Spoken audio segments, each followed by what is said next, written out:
Hello, everybody. Today we're going to be filling out a 2024 Senate prediction map. This is the first division of senators, which are up for re-election. They were up for re-election back in 2018, and today we're going to be rating them on the likeliness to win. Let's start with the safe seats for the Republicans.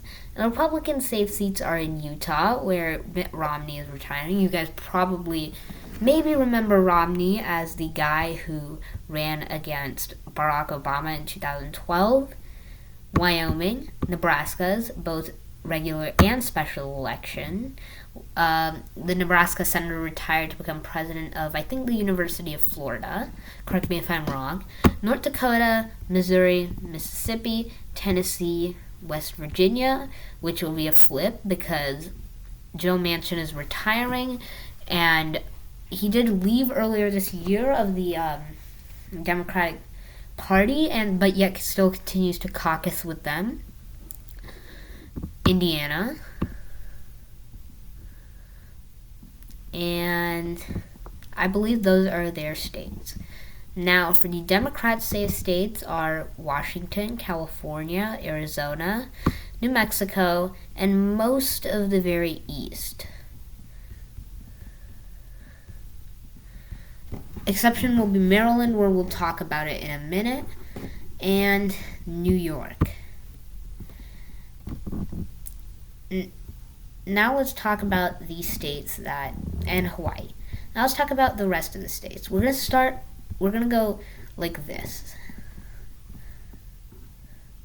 So let's start with the state of Nevada. Nevada is a pretty tossed up state, yet despite being a toss-up, there is a good chance that incumbent Jackie Rosen will win the election by a pretty good margin. According to DDHQ, it is a likely Democrat. That is what we will place it down as. Now let's look at Montana. In Montana, the incumbent senator, Jon Tester, who is a Democrat in this very heavily Republican state where Trump is favored to win by more than 15 percentage points. Tim Sheehy is pretty favored to win in this map. According to the latest polls, Sheehy is leading in these. Thus, we will place it down as a likely Republican flip state. Now let's go down to Texas. You and I both know Ted Cruz, regardless of whether we live in Texas. I used to live in Texas for some time. I don't know if Ted Cruz was still a senator there when I lived there. Yeah, he was a senator when I lived there, and he still is a senator there. He did come pretty close to being defeated by Beto O'Rourke in 2018, and Cruz's new opponent is Colin Allred. Most of these polls show that Cruz is going to win a likely victory, while polls in late August did show that it's less of a likely victory. However, I'm just going to place it down as I'm going to say it's about a 5, give or take, percentage chance. Thus, it is leaning towards the Republicans. This does put them at 50, so if the Democrats were to win all of the other seats, they'd be able to, and win the presidential election, they would be able to take it back. Now, let's go all the way down south to Florida, home state of candidate Donald Trump. In Florida, we have an election. Incumbent Rick Scott is probably going to win. Rick Scott is reportedly running, I heard somewhere that he is running to replace Mitch McConnell, so he could be the Senate Majority Leader. So most of these polls show Scott leading. Thus, we're going to place Florida down also as leaning towards the Republicans. This does place the Republicans at 51. Enough seats, even if Kamala Harris wins the election this November, They're still going to take back the Senate. However, the thing is, and Rick Scott may be the new majority leader. Now let's go up to Virginia, the Commonwealth. In the Commonwealth, Tim Kaine is going to be running.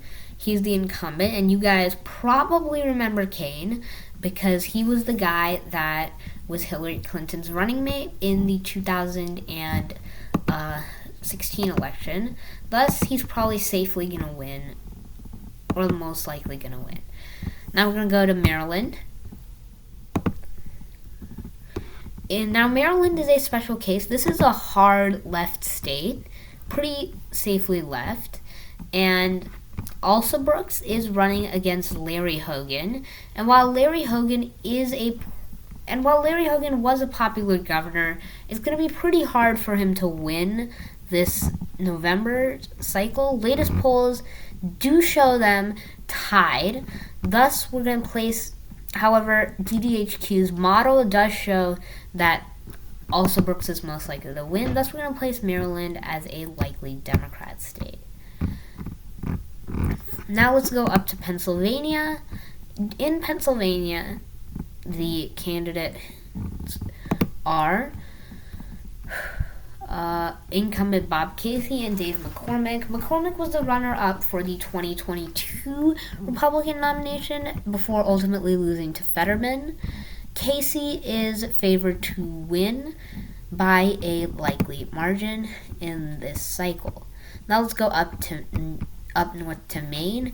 In Maine, incumbent independent Senator Angus King, who does caucus with the Democrats, is favored to win. He is a popular senator, and thus this will be placed down as a safe state for the Democrats.